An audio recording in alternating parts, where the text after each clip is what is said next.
This is Biosphere 2, a scientific laboratory, global tourist attraction, and living art experience. While man-made structures in the natural world are often dissonant, here they harmonize with a profound beauty. A stunning architectural and engineering achievement, while also, in a way, a love letter to our planet, planet Earth, which is the original biosphere from which the facility gets its name. Though sequels are rarely better than the original, Biosphere 2 isn't Earth's sequel so much as a science fiction spin-off, providing a glimpse into what it might be like if humankind were to colonize other planets.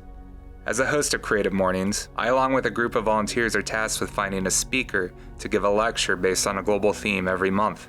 The theme this month is biophilia, selected by the Dusseldorf chapter of Creative Mornings. The term was coined to describe humanity's innate desire and tendency to interact and connect with nature. Today we visit what just might be the most marvelous expression of that, paid for by a private group who you might call the ultimate biophiliacs, and designed as an incubator for natural science experiments over the past 3 decades. This is John Adams, a 20-year veteran of Biosphere 2, a passionate researcher and the deputy director of the facility, which is now managed by the University of Arizona. He is giving our Creative Mornings community a private tour inside Biosphere 2.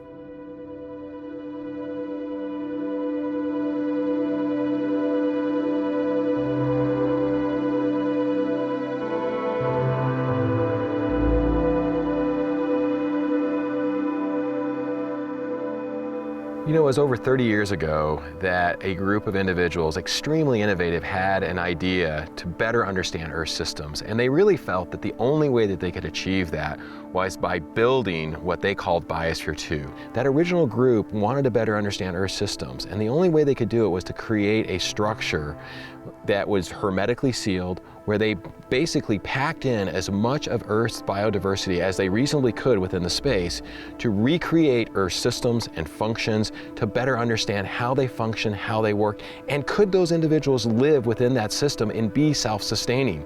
That was an extremely ambitious goal, and no one had ever done anything of this size and magnitude. I mean, the pyramid behind me houses the rainforest. It's a tropical rainforest system, but if we were able to see all the way down this north-south axis, it's almost 3 football fields in length. That pyramid right there is 91 feet tall.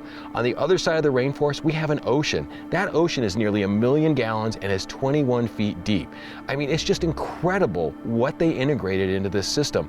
And again, the idea was to teach us how Earth better works. And yes, there's a lot of speculation and talk about, well, was it primarily used to try to understand if we can inhabit another planet? And yes, the initial premise was, could we potentially use the technology and the intellectual property that would come out of building and running Biosphere 2 to be able to potentially live on the moon and eventually go to Mars? But the underlying factor was to understand Earth. And I think the most important lesson we've gained from Biosphere 2 is how little we truly do not understand Earth systems and how much more we need to do to be able to better understand those systems so that we can better prepare ourselves for the changes that are coming.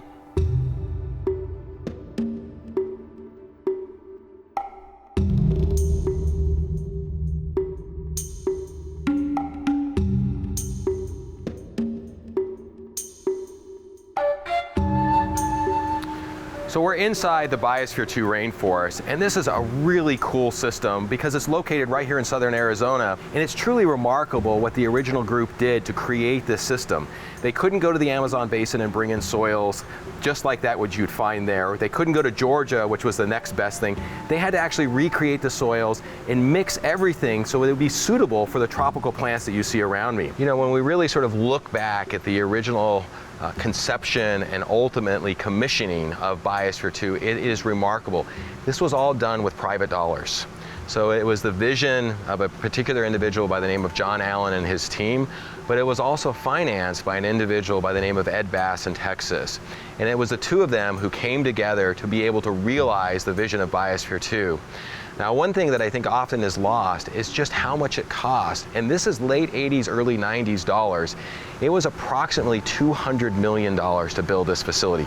So if you inflated that today, you're probably close to $1 billion. The other absolutely remarkable thing from my perspective is the fact that it only took them 4 years to build the facility. So they broke ground, and then 4 years later, they had people living inside of Biosphere 2.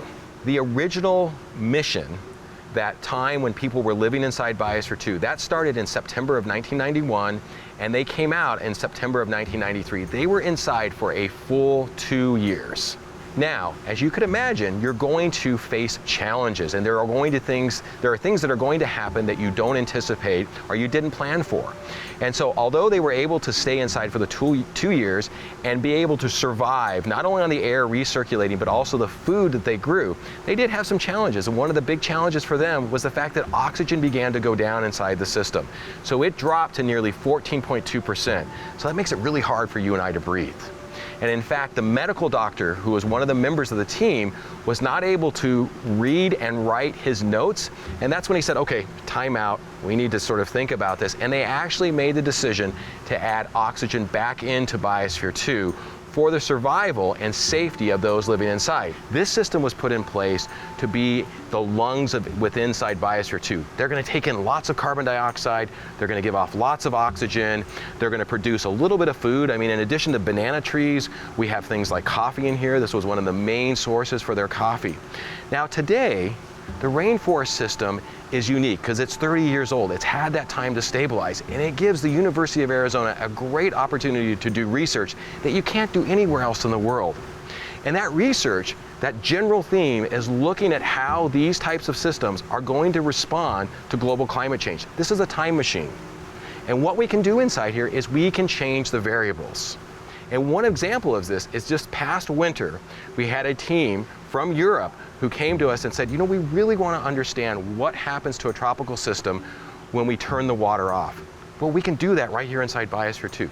So what they did is they brought in nearly $5 million worth of instrumentation. We built up a special command center for them inside the system. We ran cables and tubes throughout the entire rainforest. In fact, it looked as almost a ICU patient because they could monitor everything inside.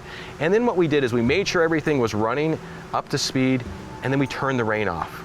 We ran it for 70 days and we looked at how this system changed. How did it cycle water? How did it cycle carbon? How did it cycle the air? These are things that the questions we have on the outside of how our environments are going to change, but it's very difficult to quantify those things. Here inside Biosphere we can do that, and it was extremely successful. They're writing up the results, and we hope to be able to share those with you here in the near future. So the Biosphere 2 rainforest is truly unique and an exciting place for our team to continue to do research that you can't do anywhere else in the world.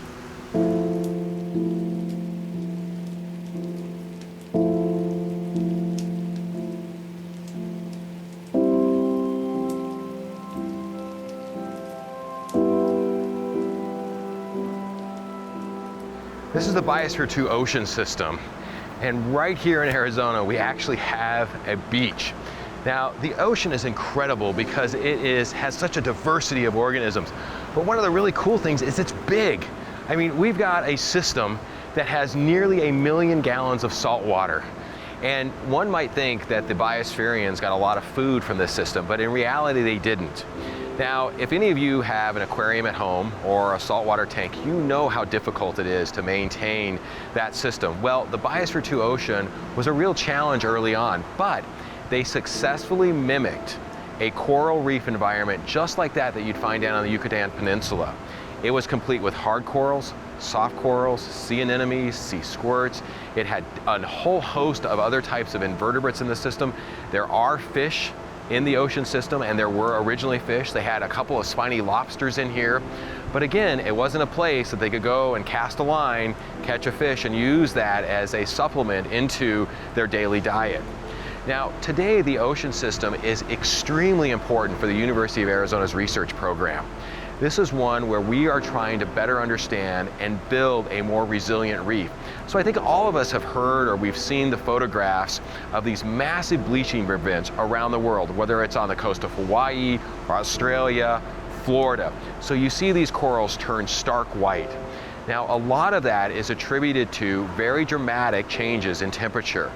And what we're hoping to do with our collaborators, because this is the world's largest experimental ocean, and what I mean by that is here in our ocean, what we can actually do is we can change the conditions, and we can change those conditions to stress the corals. And what our collaborators are very excited about, and we've got collaborators from the University of Hawaii, we've got collaborators at Mote Marine from Florida, we've got folks over in Australia. They want to send us different types of corals because we can stress them. And the difference that we can do here that they can't do in their lab is we've got a 1 million gallon tank. And so that tank allows us to have a natural community or close to a natural community, and then we can stress the corals and we can see which corals survive better than others, at what point does that stress overtake them, and can we actually design or breed a coral that's going to be able to withstand not the conditions 5 years from now, but 20, 50 years from now. And you know, we're sort of geeks here at Biosphere 2, but what we really like to say is that Biosphere 2 is the accelerator for the earth sciences. So just like physicists have accelerators where they smash atoms together, or astronomers build these very sophisticated and elaborate telescope arrays, Biosphere 2 is that same type of tool, only for the earth sciences. And as much as we romanticize about traveling to the moon or Mars, that's not going to happen for the vast majority of it. We need to understand what's happening right here on Earth.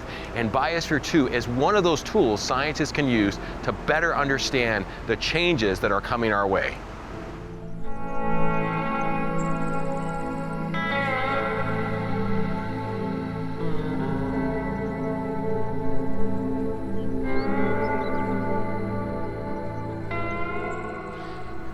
So this is a coastal fog desert area of Biosphere 2. And it's really cool and unique, just like all of the systems inside Biosphere 2, but it's also a great place where you can see what we call a space frame. So this is a superstructure of Biosphere 2, and it was actually created by a company called Pierce Structures. They were over in California. But during the building of Biosphere 2, Pierce Structures couldn't keep up with delivering the cross members that they needed to continue with construction. So they actually moved their entire facility, their production team, out to Biosphere 2 to keep up with what was needed. Now, the other thing is this structure is really, really strong. And what I mean by that is so you can see these steel cross members and how they interlock. And each one of those interlocking parts, we call it a node. That node is rated to basically be loaded with 5,000 pounds. And so that's significant because that means from an OSHA requirement standpoint, if we're climbing in the structure, we can tie off to one of those nodes and we meet all of the requirements that are needed. Now, the desert area has really gone through a number of different transitions. When it was originally designed, they had intended to create a diverse system within Biosphere 2. Well, they recognized pretty quickly, we're here in southern Arizona. Any of you that live here or live in hotter climates, you know what it's like when we shut those car doors on a hot summer day and then we come back to it, how warm it is inside. Biosphere heats up just like that during a hot summer day. So it's much easier to maintain conditions that are appropriate or suitable for tropical or subtropical environments. So this coastal fog desert is an area that you would find if you drove from southern Arizona down the Baja Peninsula along the coast. You're going to see a lot of these types of plants. Because of the proximity to the coast, inevitably you have higher humidity conditions. And so they knew almost immediately there was no way they were going to be able to dehumidify all of that air that's coming from the rainforest down towards the desert area. So they had to find plants that were going to be suitable for these conditions. And that's why they decided on a coastal fog desert. Now, one of the things that was really interesting from an engineering perspective is that this particular region and its area that's modeled after typically gets moisture during the winter and it's really dry during the summer. But what ended up happening is during some of these cooler summer mornings with all this humidity in the air, it would actually condense on the glass, drip back down. This was a moisture input that was not intended.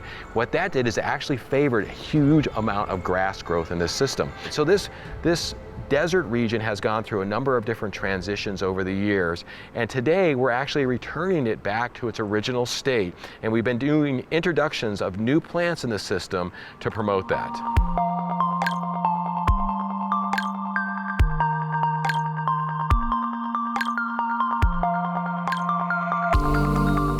Well, thank you all for the opportunity to share with you this remarkable facility. Not only is Biosphere 2 a place where people can come and visit, but it is also an extremely important and valuable research tool. And the research that we're doing today and that which we're going to be doing in the future is going to benefit every one of us. And we're super excited to be able to continue to share with you the progress that we have ongoing here at Biosphere 2. So please, if you can come out and visit, you can see firsthand what's going on. If you're not able to visit because you're not here locally, we have great social media platforms where we're highlighting our research regularly, as well as our website is a great great source to stay up to date with what's going on here at Biosphere 2. So again, thank you very much to everyone in Creative Mornings for giving us this opportunity to share with you Biosphere 2. The passion John has, even after 20 years, is palpable.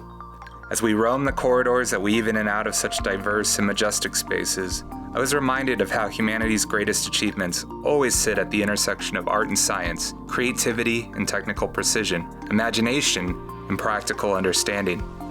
We face many challenges as a species, but we can take them on if, together, we apply our creativity to what really matters. Above all else, if we aren't afraid to pursue even our wildest ideas.